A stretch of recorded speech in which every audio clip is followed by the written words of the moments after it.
Welcome to Politics Done Right. I am your host, Egberto Williams.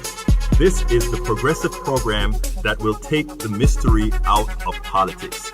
This is the program that will encourage you to make sure government becomes we the people. Whether you are liberal, conservative, or otherwise, you get to air your point of view. Remember, you can also send me a tweet to EGBERTOWILLIES.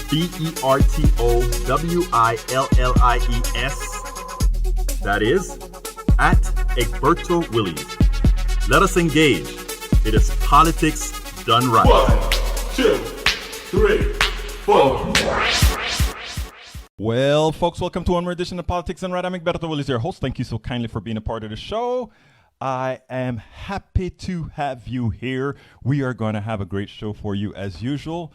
We got to check. We had some interesting things that we started to do with the way we set the show out. We are trying a new thing called cross-posting, and I'm looking as we speak to see if that has occurred. So bear with me 1 second as we try to get all of that together. But you know how that goes. Anyhow, we are going to have a great show today.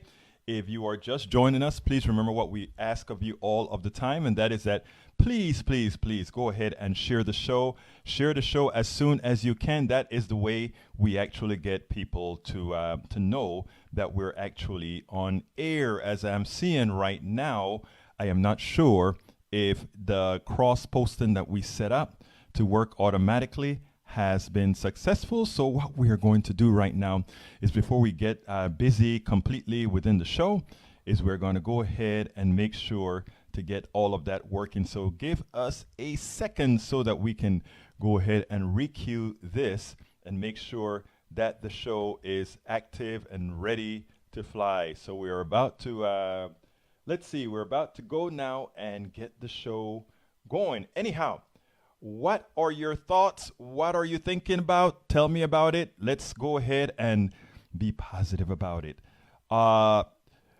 Today we're going to discuss something that's very important: how the media is covering the current election. And why is this important?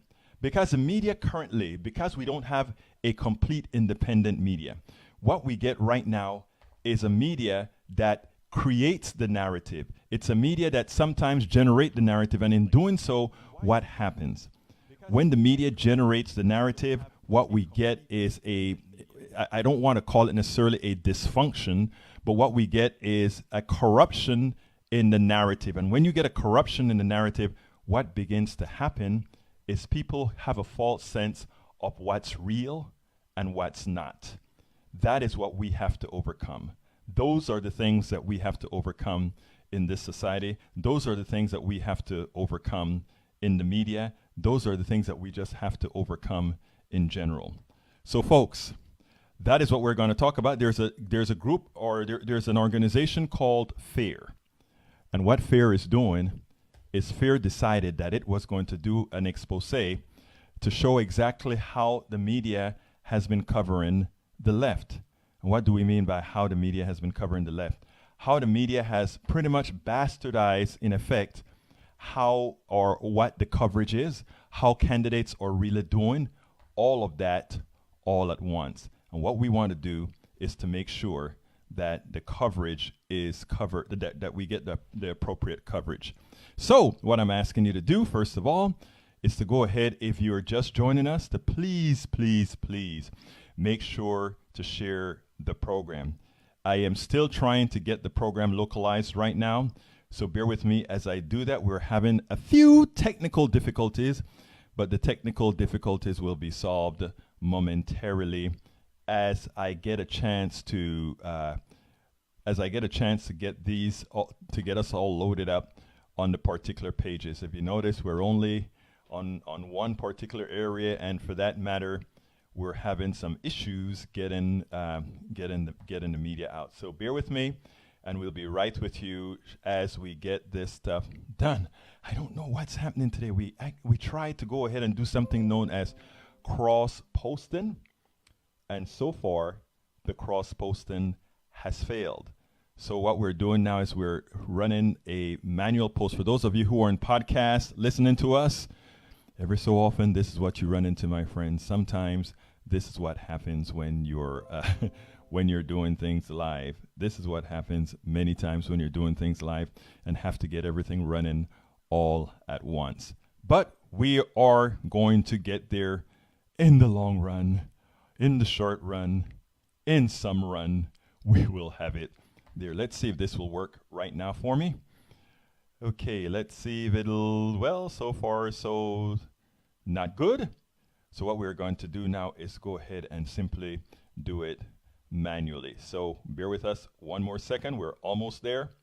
We're almost there. I promise to you, we're almost there. We're almost ready to get this thing on the road. We're almost ready to get this thing on the road. All right, come on now. Let's get that share in. And we've got one down. We have a couple more to go. Let's go ahead and get that other one in. Bear with me. We're almost there. We're almost there. Folks, if you're just joining us, please, you go ahead and share the program as well. This is how we get traction. This is how we ensure that our message gets across. Without you, there ain't no message. Without you, we don't have a message. Okay, I think that sharing, okay, one more place to share, I believe, and then we'll be on the road with the show. Bear with me one last second. Let's get to one other place, and we'll be ready to go. Let's see. Get to that group, and we put it in there, and we'll be ready to go shortly.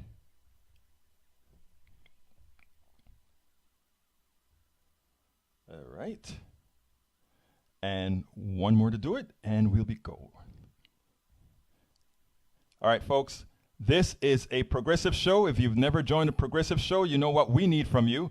We need you to go ahead and share our programs. We need to our program shared on a timely basis to ensure that we get performance. Okay, all of that is done. Sorry for all that mishap. This is what happens when you try things live. There's a new thing that they have with Facebook known as cross-posting. Hello, how you doing, Kathleen Morgan? How are you doing, Celia Burns? How you doing, Cynthia Fancher? Welcome aboard Politics Done Right. We are going to have a great show for you today. Today we're going to be talking about the media and what has happened thus far with how they've been covering the wins of progressive candidates. We are going to make sure that, unlike what you hear on TV, that we give you the truth. You know why we're going to give you the truth? Because the truth is generally not what you get. Anyhow, as it turns out, title of the show today, the mainstream media is still discounting the left, but we are what? We are winning. The left is winning. The supposedly liberal subtitle, the supposedly liberal media continues to discount progressive wins. They do so at their peril and credibility. I mean, if you start seeing a whole lot of progressives winning and somehow it doesn't show up in the polls or somehow it doesn't show up in the media, what does that tell you? It tells you there's a hell of a lot of misreporting going on there. And you know what? That is something that we are not going to support or fall for. And that is the reason you have independent media. And what's independent media? Those organizations that owe nothing to any corporation, those organizations that do not owe any loyalty to any corporation or vendors or anything like that. Politics Done Right is one of those. So, folks, I'd like you to make sure to share this program. If you're just starting out with us, we need you to share this on your page. We need to share this on the wall. We need to tweet this, send it on Tumblr, send it on Twitter, send it everywhere, because that's how we're going to get our message across. Anyhow, the supposedly liberal mainstream media can continue to ignore the progressive movement. We know why they are doing it, don't you? We all know why they're doing it.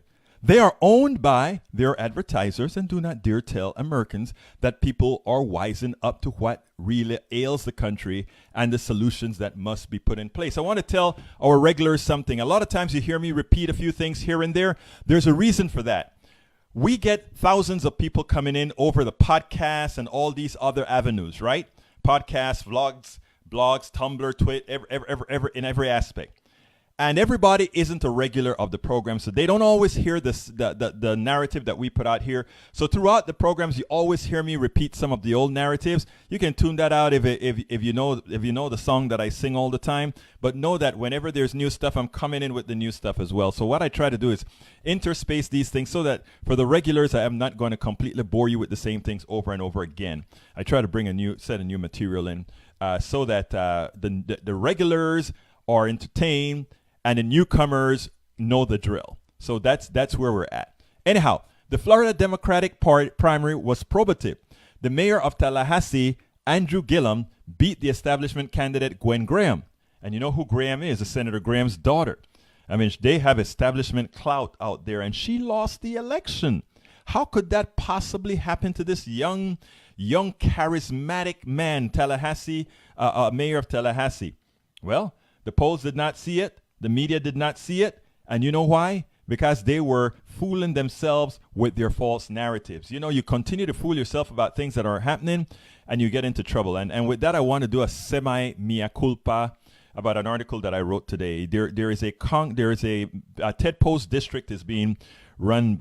It's Crenshaw and Todd Litton. The Crenshaw, the Republican, Todd Litton, the Democrat, are running. Now, Todd Litton went on NPR yesterday, and he said that he doesn't support he doesn't support Medicare for all, but he supports universal health care. The truth of the matter is, personally speaking, I see whenever anybody says I support universal health care, I see it as a moniker, and I see it as something that still leaves the market in control of our health care. And for anybody who knows what the progressive values are, we all know that the market cannot solve our health care problem. That's an absolute statement. The market cannot solve the health care problem. And what I always say is that today's progressives, while we don't want to have these litmus tests, etc., what we do want is for these guys to come out and give people a reason to vote. The people have had a market-based healthcare system that have screwed them continuously for over 50 years. In other words, the healthcare prices have been going up because in America, we sell healthcare as a product, and the people who are selling the product want not only a profit, but a profit that grows year over year, which means whether there's real inflation or not, the prices for healthcare go up because the people who are funding the payment of healthcare and all these issues, they demand increased profits. They're not happy with a steady state profit. They want increased profits. Now, I would be happy, right?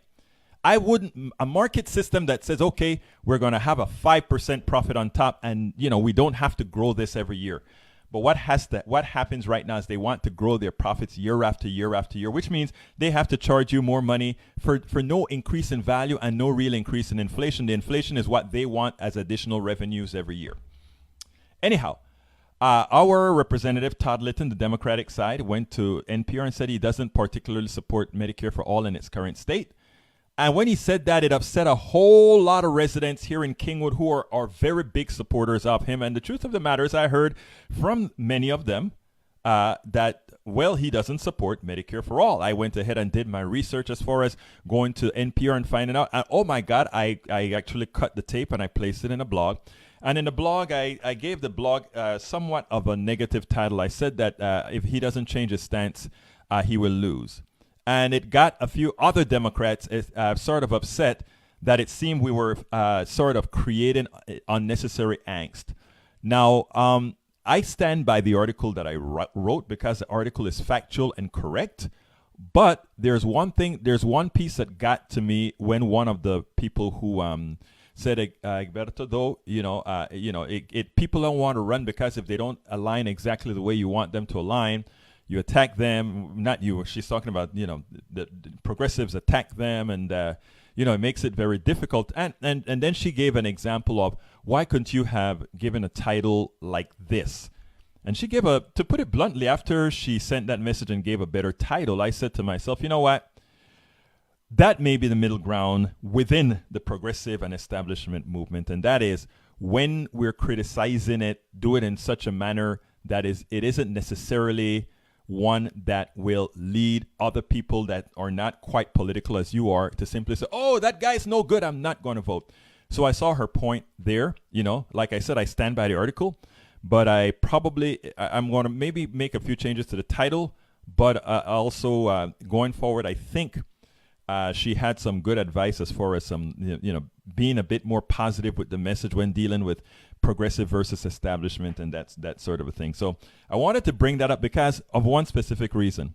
We are all progressives that write articles and write blogs, and they appear on TV or they are on these vlogs and blogs, etc. We have to learn to listen to those people who are listening to us.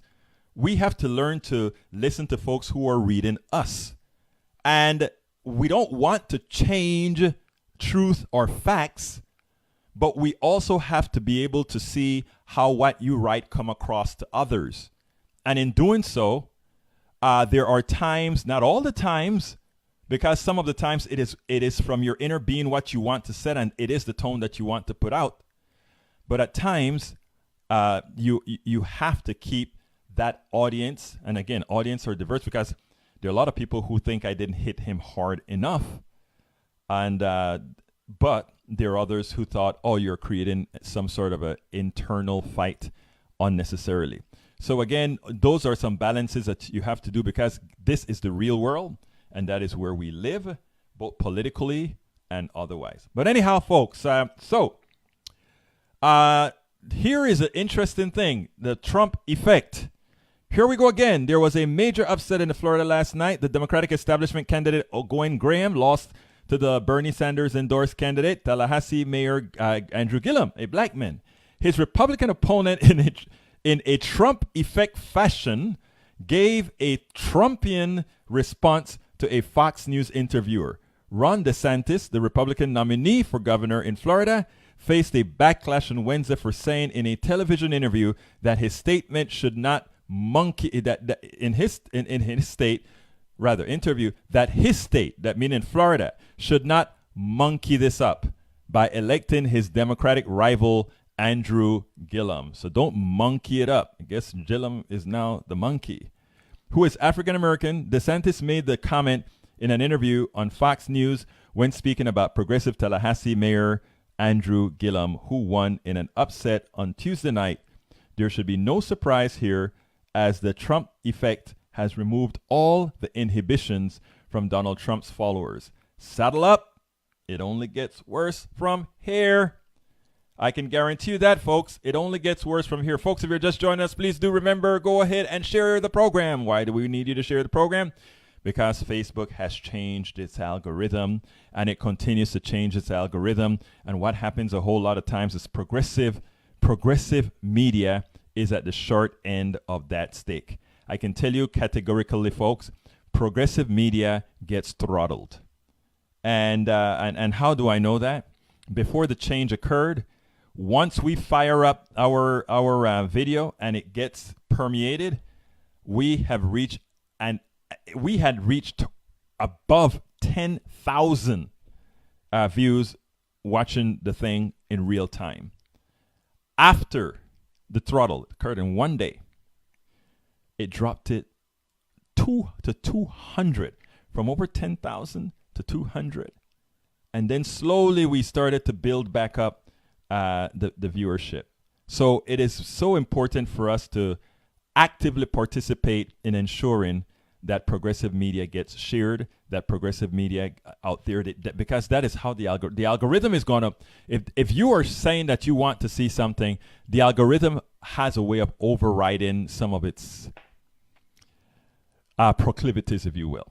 So let's remember to do that. Anyhow, before we get any further, do you know what time it is? Do you really know what time it is? It's time for the weekly blog post.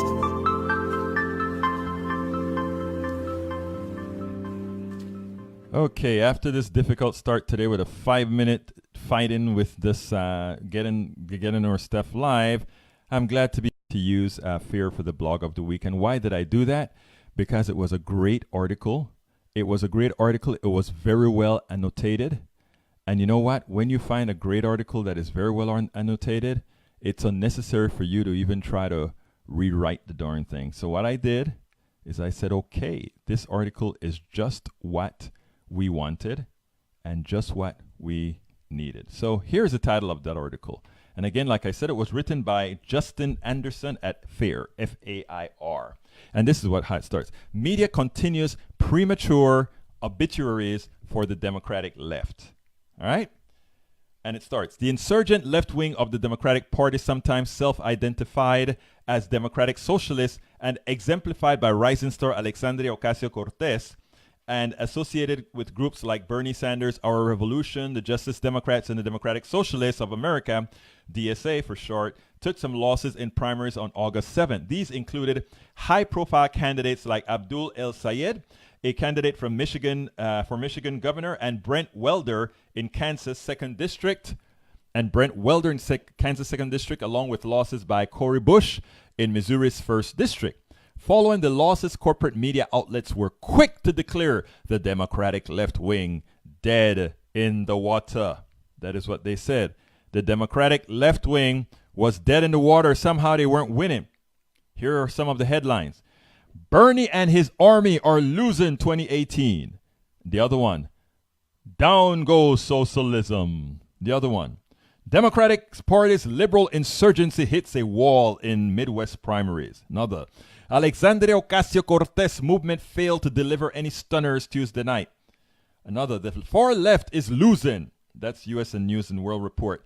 Most candidates backed by Alexandria Ocasio-Cortez, Bernie Sanders falter. That was Wall Street Journal. Socialists pin up Alexandria Ocasio-Cortez, sees 4 candidates fail in Tuesday's primary contest, with 1 coming in 4th out of 5. Daily Mail. Socialist torch bearers flame out in key races despite blitz by Bernie Sanders and Ocasio-Cortez. Fox News. If Democrats embrace socialism to get away from Donald Trump, they can kiss the midterms goodbye. USA Today. Why Medicare for All is playing poorly in Democratic primaries. Here, see how they bring that in? Why is Medicare for All doing poorly? It's doing poorly because you're lying about it. If you tell people the truth, it won't. And guess what? People are getting news through other avenues, and now Medicare for All has a 52% support from Republicans and an 85% support from Democrats. Oh my God. Oh my God. Do you realize what that means? That actually means that it's going to happen, folks. Anyhow, despite these eager obituaries, there were also plenty of wins for insurgent Democrats on August 7th. So, yeah, there were those losses, but they forgot to tell you about the win. Our Revolution candidate, Rashida Tlaib, won the primary for the House seat in Michigan 13. Since she is running unopposed in the general election, she will become the first Palestinian-American woman in Congress. James Thompson also won the Democratic nomination in Kansas 4th District and will face Ron Estes in a tough race in a deep red district. Sarah Smith came in second in Washington's 9th District, top 2 primary, and will face incumbent Democrat Adam Smith in the general election. Progressive candidates also earned big wins in a number of states and local races. And Missouri voters overwhelmingly approved a ballot measure to overturn the state's anti-union right-to-work laws. So even as some of the progressives lost, their values won, because to win those elections, what did those people do? They became progressives. They campaigned as progressives. So they won. So whether, for the progressives don't really care about candidates. Progressives care about policy. So if you're going to go out there and effect our policies, fine. We don't have to have a body there that says have a progressive stamp on it. Anyhow, more wins for left-leaning candidates came the following week on August 14. Somali refugee Ilan Omar, who won the primary in Minnesota's 5th District, will join Rashida Tlaib to become the first Muslim woman to be elected to Congress. Randy Bryce won his primary to run for Paul Ryan's soon-to-be vacated seat in Wisconsin's 1st District. Progressive Jahana Hayes won against Mary Glassman, who was surprisingly supported by a local Our Revolution chapter in Connecticut's 5th District, and will likely become the state's first female African-American Democrat in Congress. Sanders endorsee Christine Hallquist won the gubernatorial primary in Vermont, becoming the first trans woman nominated for a major political office. So while the news is, oh, somehow progressives are not doing very well, the reality is, I know, they have all these numbers that they do, right? They'll come out and say, in all the major candidates that they selected, they've lost more than 50% of them. But they don't say in all the candidates that they selected. Selective statistics. Remember that. Selective statistics are dangerous. Selective statistics are dangerous. Okay. More wins for left-leaning candidates came the following week on August 14th. So I told you about Somalia and so forth and Brian. I think I got that one already. Anyhow, there were losses as well as wins in the August 14th primary, like Kaniela Saito Ing in Hawaii's 11th district. Yet the major wins on August 14 made the premature obituaries of Sanders' candidates look like wishful reporting. You see? Wishful reporting. All right. Many of the articles downplaying the viability of insurgent candidates point out that their victories tend to happen in safe Democratic seats, but progressive insurgent candidates usually forego corporate funding and often fight uphill battles against opponents funded by the DNC and deep-pocketed corporate PACs. Some candidates have even been openly suppressed by the Democratic Party. Remember, we brought in two candidates that applied to. Mosier from here in Houston, and I don't remember the name of the guy in Colorado. The DCCC actively campaigned against them, just like the right wing would have campaigned against them. They were very effective in doing so, and it was a shame. And we call them out, and I tell you, earlier on, if that happens again, I don't know. They run the risk of splitting the party, and I'm not talking about splitting the party just mentally, but physically splitting the party into saying, there are folks that were ready to break off. I mean, break off and form another party. Yes, it's kind of fool's errand, but that's how deep it was. Some candidates have even been openly suppressed by the Democratic Party. Okay, that is not cool. All right. Some of them has been... All right. Some of these candidates, and now that I've lost where I was. Okay. Some of these candidates, where is that? Sometimes Skype comes in at the very, very wrong moment. Some candidates have even been openly suppressed by the Democratic Party. Given this political terrain, it perhaps surprising that candidates endorsed by the Democratic Party and other establishment groups like Emily's List have on average been more successful than candidates backed by more iconoclastic organizations. Looking at the actual mix of success and failure by insurgent Democrats, it's hard not to conclude that they have received inordinately skeptical treatment by corporate media, particularly receiving more negative press than the 2010 Tea Party insurgency in the Republican Party, which Sanders' movement has often been compared to. CBS News even called Ocasio-Cortez the Sarah Palin of the left. Are you kidding me? Ocasio-Cortez has a brain. Ocasio-Cortez is a thinking person. Ocasio-Cortez can speak in full sentences. Ocasio-Cortez actually knows the material.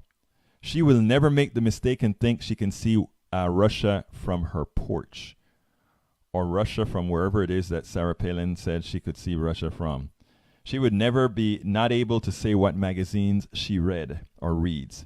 She was out there on the field at protesting the natives during the build out of the Alaska, the pipeline out from Alaska. I can't remember the name of the pipeline right now. She was there. So we're talking about good folks here. All right. Hi, Celia Burns, Cynthia Funchner, Kathleen Morgan. Welcome aboard. And if I called you out before, that it's just that I'm refreshing the page. We've had a whole lot of technical difficulties today. We'll have to figure some of these out. Okay. But rather than comparing coverage of the Sanders wing of the Democratic Party to that given the successful but heavily astroturf Tea Party, a more apt contrast might be to the way media have dealt with large-scale electoral failures of the establishment wing of the Democratic Party.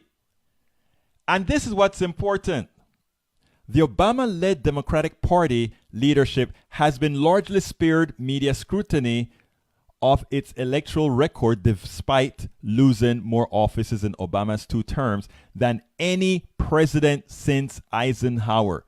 including 69 House seats, 14 Senate seats, and 9 governorships, not to mention losing a whopping 968 state legislature seats, the most of any two-term president. Many pundits in the corporate media actually rushed to defend Obama's tenure, insisting that it is normal for two-term presidents to lose governorships and congressional seats for their party, which is true, though Obama set records for such losses. So he was establishment, so they didn't count that. But the issue here is this. You have to ask yourself, why is it that so many people decided to abandon the Democratic Party, not only on the national level, but on the state and local levels? That is an important thing to understand. And one of the things in writing this stuff about Todd Litton today is, I was sort of given an example, is because the people were Democrats because they felt that Democrats were there to stand up for them, the little man, and Democrats had lost that veneer. And what we have to do is recover that. We have to be able to say again, you can count on us. And here is what we are going to do for you. And I wrote an article, and we spoke about that on several other shows, where I said on the tip of every Democrat's tongue should be, what is going to happen if you elect me? And there are 5 specific issues I always tell people about. If you want to get elected, you have to have those 5 specific issues. And you know what's so funny about this? These issues do not only apply to Democrats, they apply to Republicans, they apply to independents, everything. So what are we going to do? Don't all people need health care? We are going to give every one of you health care that you can afford. You know what? Even though you have claimed that, a lot of people don't want socialized medicine and all of that, the truth of the matter is, as people realize that they can no longer afford insurance, that is starting to look very good to a lot of people. When 52% of Republicans are starting to say, I want Medicare for all. 52% of Republicans. We know Democrats are there, 85%. 70% of the country says they want Medicare for all. 52% of Republicans say they want Medicare for all. So therefore, what should be on your tongue? We are going to give you health care you can afford.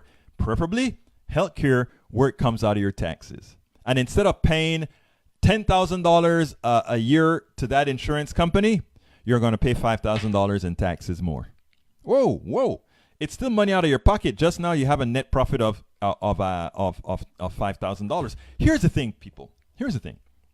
This is how they fooled you, because including the people at work that argued about when I said Todd Litton should have just come out and say, I support Medicare for all, because both Republicans and Democrats, a majority of each group support it, and a vast majority of the country, 70% of the country supports it.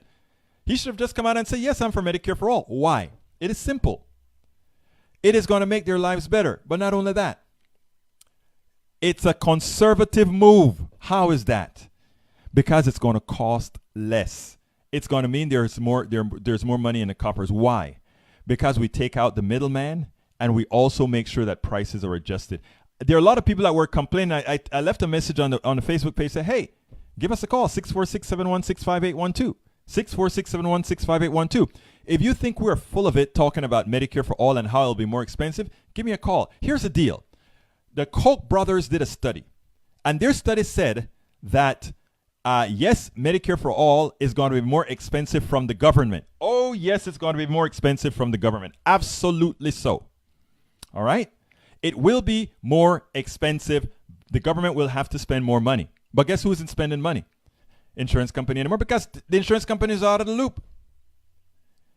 The totality of money that would be spent by individual citizens would be less.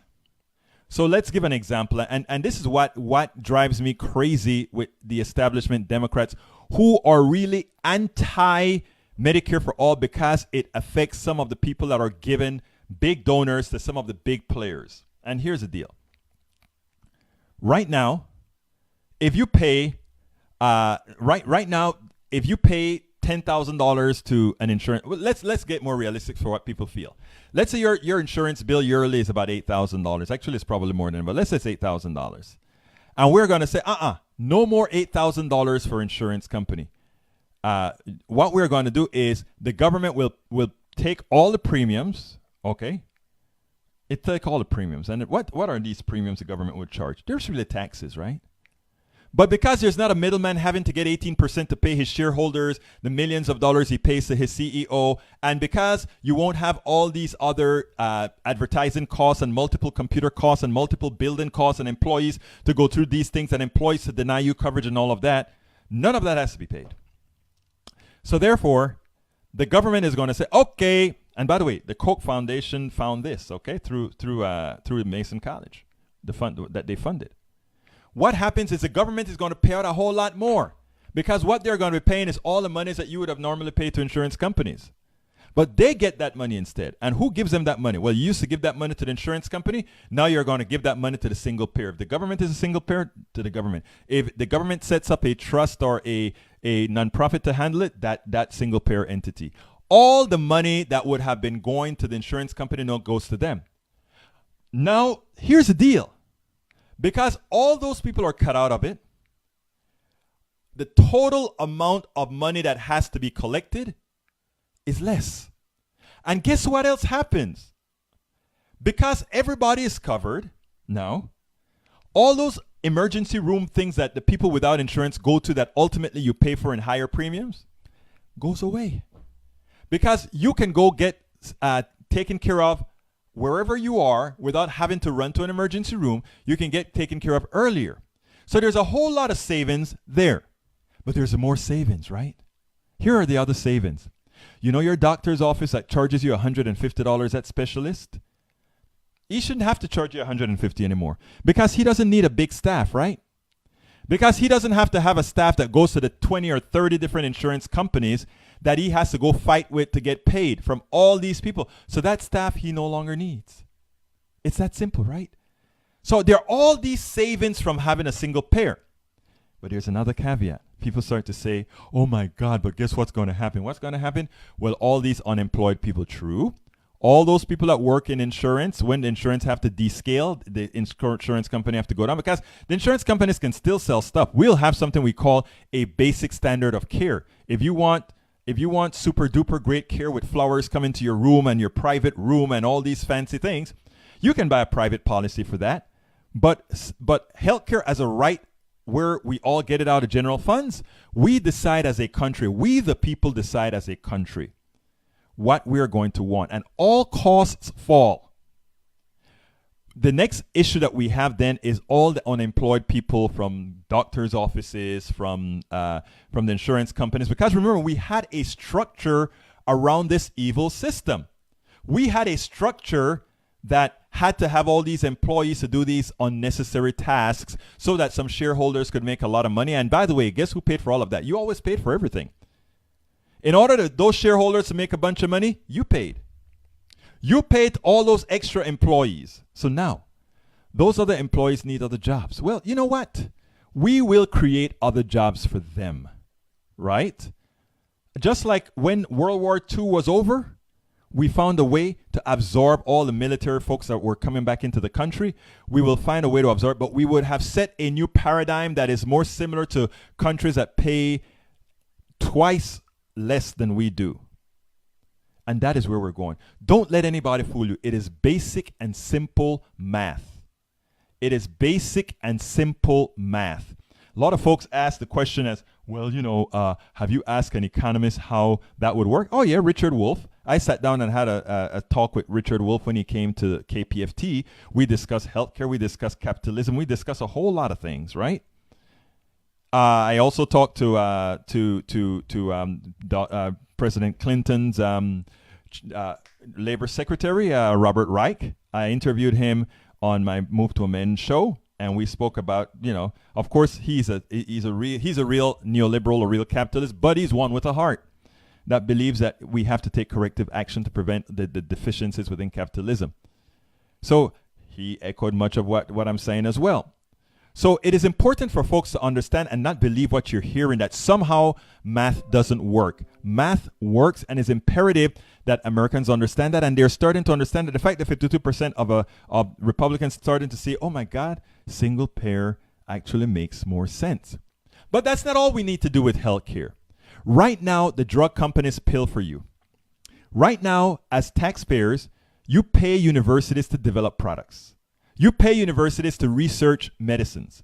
And when that research is complete, they sell that research to some capitalist organization. That capitalist organization goes ahead and they create a market around it. They sell it at inordinate prices. And do you think any of that profit made goes back to the American people? Hell no. It goes to the shareholders. They may say, well, the companies pay taxes. Look, why not give them a piece of the action like the shareholders, right? In fact, they should be the major shareholders as the one who created the drugs.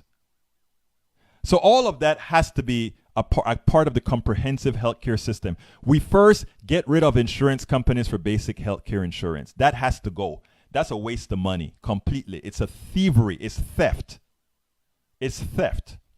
The second part we have to do is get the drug companies to realize exactly how they're pilfering you, and we force that to stop. Universities who get stipends to create drugs, after the drugs are created, if they want to send it off to somebody to market it, send it off to market it. But at the time that these contracts are signed, they are in a profit-sharing model with the government. Government at least half the profit. Why? Because absent their investment, they would not have been the drug. Again, these drug companies don't take inordinate risk. If you want to know whether they spend a lot of money doing all this research, take a look at their profit and loss statement. See how much profit they make. Even as they hide a lot of it, see how much profit they make. So that's the other people we have to hit up. And then we start to talk about the people who charge you $10 for aspirin. That should be racketeering or whatever that thing is called. So we have a whole lot of places to hit up where these people simply rip you off. And once we do that, you would be able to afford health care. And you know what? Because we would not be owned by these private companies who are trying to enrich a few, we can actually move forward and afford it. So that is one of the, I went off on that tangent because, again, I was saying we should have as Democrats specific things that we have off the top of our tongue. Likewise, we should be able to tell students, hey, you can go to college. I don't like to call it free college. I call it pay it forward college. What it means is just like we have pay it forward high school, in other words, all from K to 12, that's it. K to 12 is not good enough anymore. So we go from K to 12 to K to bachelor's degree, right? And that should be free. In other words, pay it forward. We'd have a more educated country for those who want the education and keep up their scores. And we won't have big debt. People say, oh, we can't afford it. Of course we can. Right now, the big debt that a lot of millennials are under prevents the economy from expanding. How? Many of these millennials cannot even buy a home. Why? Because they owe too much money for school. So that'll improve the economy. Because once you buy a house, you're buying a washing machine, a refrigerator, and all these things for the home. So, I mean, these are simple things, but you have to remember, our system is dependent on keeping about 80% of you wanting. If they keep 80% of you wanting, then you won't realize how hard you're working. Then you won't realize how much you're taking from you. You won't realize that you're supporting the great lifestyle of a very few amount of people. So they need to keep you what do they say? They need to keep the boots at your neck. That is what it's all about. It seems like I have a call here. So what I'm going to do, because this article is a wonderful article, but you get the gist of the article, and let me go ahead and bring in that person that is online right now. Okay, you're coming in from 904. Come on in, 904. You're hot. Hi. Hi. Hi. How you doing? I'm doing fine. Talk to me, sir. I'm gonna be, and I'm fine. You said something before I interrupted? Oh no. Please go ahead, sir. Oh, well, I just wanted to say, I'm going to let you know up front, I am not a liberal. I am 100% a conservative. That's fine. On the right, at least. My friend, this show belongs to everybody, so talk. I don't think the mainstream media is necessarily counting y'all out. I just think that they're counting out just regular folks in general. Mm-hmm. If that makes sense. I understand, sure. And I'm saying that only because with those of us on the right who do grassroots networking and things of that nature, they're equally as, well, I would say they're more against us versus y'all. Really? Because with y'all candidates, yeah, they try to ignore y'all candidates, but with y'all candidates, once y'all candidates win, they tend to overhype them. Oh, okay. Like the woman in New York. Ocasio-Cortez. Yeah. Well, I mean, her win was huge because, I mean, she won against a guy that was supposed to be the Speaker of the House in Congress. Don't you think that is like pretty large that a 28-year-old upset somebody that was lined up to be Speaker of the House? I mean, that was pretty. That's pretty big. But with the only issue with her, the issue. Mm-hmm. I don't want to sound like a deadbeat downer, but one of the main reasons why she did win because voter turnout in that district was kind of low. And guess what? You're first of all, my friend. And she appealed to a lot of people, though. I will say that. No, but you're right. I mean, you're right because a lot of people had to decide: do I go support this guy that I'm not really into, or do I just stay home? And they stayed home. But isn't that the same thing we can say for the reason that Congress is so Republican, even though more people vote Democratic than Republican, because a lot of people just didn't vote.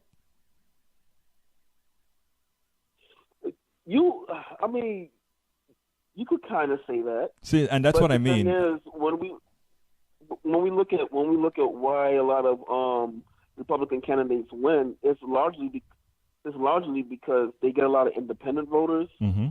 and I think that when we have the national conversation, we tend to leave out a lot of independent voters. Now, just because somebody's an independent voter, we all know that doesn't necessarily mean that they are actually independent. Exactly. Because a lot of people who consider themselves socialists will register as independents, and a lot of people who consider themselves as staunch constitutionalists, which is more on the right, and socialists more on the left, mm-hmm. with staunch constitutionalists too, they also register as independents. So I think you're right. So we know that because somebody's registered independent doesn't necessarily mean that they actually are. Right. And I think the Cook reports shows that pretty accurately when they talk about districts being lean-in, fixed. You know, they have a way that they kind of figure that out. So, I mean, you're correct because I think the Cook reports kind of follow your scheme, if you will. So, okay, thank you. So what about, what is your take on what happened here in my state last night? In Florida? I think I think it's going to be a hell of a race. You're in Florida, right? Yep. Yeah, I think it's going to be a hell of a race between Gillum and DeSantis. I think Gillum is probably going to win because I think the kind of year that it is, I have a feeling a lot of look. Let me just tell you from my experience. I live in a very red area, okay, and under the throat, I have a whole lot of Republicans letting me know that they, in fact, are going. There are certain Democratic candidates that they're supporting, specifically Beto O'Rourke. Now, it's interesting that in Kingwood, my very red subdivision, they're supporting Beto. The problem is that I don't hear them supporting the person that is closest to them, and that is Todd Litton, for which I kind of wrote a piece today that made a whole lot of people happy and made a whole lot of people pissed. But I mean, the idea is that we have Democrats here that decided to run as true progressives, and for the most part, that is not in everything, but true progressives, and find that Republicans are really open to the things that they're saying. Well, yeah, but because to my honest opinion, liberals. I'm talking about actual liberals, sure. Not these corporate, not these establishment ones. I find myself actually agreeing with a lot of things that they say as well. My problem with what they say is how they plan to put how they plan to implement a lot of these policies into fruition, and they don't explain that whatsoever. Mm-hmm. That's why I have trouble supporting many of them. Like, they want Medicare for all. Mm-hmm. Yeah, I mean, that sounds good on the ground level, but the thing is, okay, when you want to compare the Medicare system here towards the Nordic countries mm-hmm. or Canada, their tax rates are extremely high. Not only that, but Medicare for All, from what I've researched about it, that actually kills innovation, because if we're all paying into a single system, pretty much, there's going to be literally no competition to develop new medications. Let me stop you right there and tell you a few facts now, and then I'd love to hear your response. One, most new drugs that are developed aren't developed from private enterprise, but it's actually started in universities by your grants that you pay in taxes to the government. So as far as innovation is concerned, I'm not very concerned about that, because the drug market has not been all that innovative when we take a look at who actually donates to the fold. So that's the first thing that I'd like to tell you, my friend.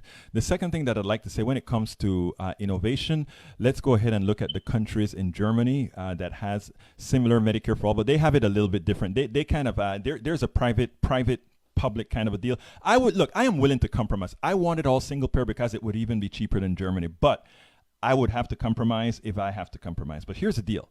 They are a very innovative country, Germany. Denmark is a very innovative country in drugs as well. So what I'm saying is, we have numbers, we have stats that can show that all these things that these people that are against Medicare for all are putting out there are really fads, they're lies, and they're doing it because it is having a company, having a medical company in the United States. Look at your TV station and see how much stuff they want to give to Medicare recipients for free because they know they can just bill.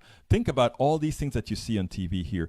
Think about when you get an MRI for $2,500. Think about all these issues. So there are a lot of things, my friend, that these guys will lose on a Medicare for all system, but it's not going to be innovation. Innovation, you know what? When everybody is playing on the same playing field, guess what it means?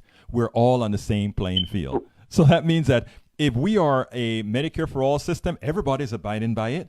So whatever the profits are or what it would be mitigated. The truth of the matter is right now the profits are obscene. We have a lot of people sitting on their butts taking money off of you getting sick and you not being able to afford to get yourself better. That's what we have right now, my friend. Right. And I understand that, but a key question is, okay, and I'm pretty sure you've heard this a lot, but it's a real question I would really like to know. Sure. Where is the money coming from? And let me explain that to you. I said it Because earlier. with Medicare for all system, that means a smaller paycheck for myself. No. What do you do anyway? What kind of business are you in? Huh? What kind of business are you in? Oh, I work in retail. I work at CVS. Okay, let me tell you then. Let me explain that to you then, because this is so great for you. Here's what happens, my friend. Right now, as a private system, when you go ahead and you pay a low, let's say your taxes are low, right? It's low. But you also have to pay for your healthcare. How much are you paying premiums per month in healthcare? $1,000. $1,000. You pay $1,000 a month, so you're paying almost what I'm paying. Okay, $1,000 a month in healthcare. Now, suppose I told you you are not going to pay that private company $1,000 anymore for your health care. What you're going to pay going forward is $750 a month more in taxes. Are you out any money, or do you have a net profit of $250? Oh, I have a net profit. That's my point. And that is what they don't tell you. That's what they don't tell you. And let me tell you why they don't tell you that. Remember what I said earlier in the show. Once we get rid of the middleman, we get rid of the CEOs that are making hundreds of millions of dollars. We get rid of the buildings that they have to keep up for having 30, 40, 50 different insurance companies. All those costs go away. We get rid of the doctor's office having to have a staff that has to talk to many different insurance companies. It's so much more efficient, and with that efficiency comes savings. And they don't want you to use your head. They just want to tell you you're going to pay more taxes. And they're right. You're going to pay more taxes, but you won't have a premium. Your taxes will be less than what your premium was. So the net amount of money in your pocket at the end of the month goes up. So then you say, but nothing comes for free. And you're absolutely right. And who pays in this system? There will be less. There are a lot of people that are going to lose their jobs in the insurance market. There are a lot of people in doctors' offices who will lose their jobs because there's no longer an insurance company to deal with. As a society, when we make a change, however, sir, what we do is we mitigate for those. We go ahead and as that cross and that change over occurs, we make sure to make those people whole. We create policies that we make those people who are going to be affected by what's happened, we make them whole. And that's how the change occurs, sir. Yeah, but the thing is, a single-payer healthcare system would be financially draining on the government, and I'm only saying No. because I hope you understand what I'm saying. I said that the extra money that's paying in healthcare, you are paying it in taxes, but you're paying it in taxes, but you're not paying it in premiums. So therefore, you, as far as what you are concerned, your economy. As far as like in Medicare and Medicaid. Say that again. Yes, it is like Medicare. You mean as far as that, pretty much our tax dollars for programs like Medicare and Medicaid? Yeah, Medicare is very successful. Medicaid is run by the states. So the states, when you say Medicaid, I have to say, remember, Medicaid is really run by the states. But Medicare is run by the federal government, and Medicare has an overhead of 1 to 3%. Private insurance has an overhead of over 18 to 30%. 8%. No, 18 to 30%. Okay, so those are the numbers. If you doubt it, look at the profit margins, look at all those numbers, and you'll see that is what it really is. So what I'm saying is, it is cheaper, it is less expensive. It's not a panacea because, like I said, a lot of people will be out of jobs because it's so much more efficient. But eventually, the economy will absorb that because we will have a different paradigm, and that is what we have to work towards. Anything else that you need to add, my dear friend? I see where you're coming from. It's just that if we're going to fund this thing, that means we're going to have to cut. I believe we have to take a lot of funds away from certain programs like education. No, it's not. We don't touch any of that because again, let's look at healthcare as a closed system. Let's say the total healthcare budget of the country is $30 trillion. Let's just say that, okay? Now, over 10 years. Now, if that's just for healthcare, $30 trillion, where is a lot of that money coming from? From insurance companies, okay? Let's take that money away from insurance companies. In other words, and where does insurance companies get their money? From you. Let's take the money that, instead of you giving the money to the insurance company, you give it to the single payer. The amount of money the single payer has to spend compared to the amount of money the insurance has to spend is less. So what you're looking at is not less money for education. It's a matter of getting everybody insured and probably some money left over if we kept the system the same. So would that include, does illegal immigrants, does that include illegal immigrants in your opinion? Let me give you my personal opinion. This would be debatable, right? But my personal opinion is, for me, it would be anybody residing in the United States of America, and I can explain to you why. And let me give you the reason why. The reason why I believe in that is as follows. If somebody gets typhoid fever or some kind of disease, does that disease know if it's an illegal alien Berta, how could you say that? An illegal, an undocumented immigrant or an American citizen? It doesn't. And if that person coughs, it hits you. So my thing is, it's academic. If you go to Germany and get sick, you just go to use your system. If you go to Canada and get sick, you just use your system. If you go to England and get sick, you just go there. I mean, I had a woman on my page today says, I've been in 3 different countries. I've gotten sick, and my God, it was so much better, the healthcare over there, and not having to do the kind of paperwork and people hounding you. Do you have insurance? What kind of insurance do you have? It's a different paradigm that if Americans ever get a taste of, we wouldn't have a problem trying to sell single-payer healthcare. But Americans don't travel enough and use these services to see what it could be like. And that's what I'm saying, sir. And I'd like you to keep watching the show. The show is at the end right now, but I'd like you to keep watching the show, sir, and share the show. Because here's the deal. All right. We learn together, right? That's what we do. And with you calling me, I get a chance to see how I can approach a conservative like yourself as well. All right?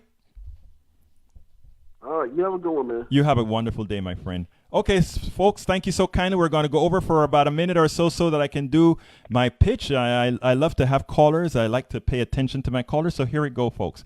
Please go ahead and make sure to support Politics Done Right. We do the same. We support dailycoast.com, opednews.com, democraticonderground.com, coffeepartyusa.com, our Democratic Party, acdp.org.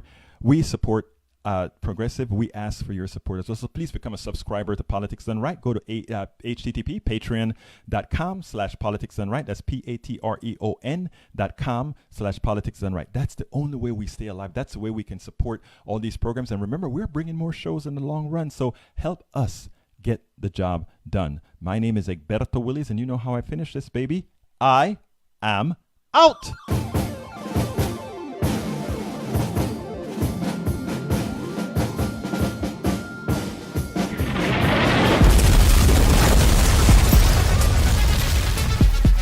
Welcome to Politics Done Right.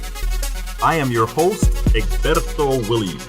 This is the progressive program that will take the mystery out of politics. This is the program that will encourage you to make sure government becomes we the people.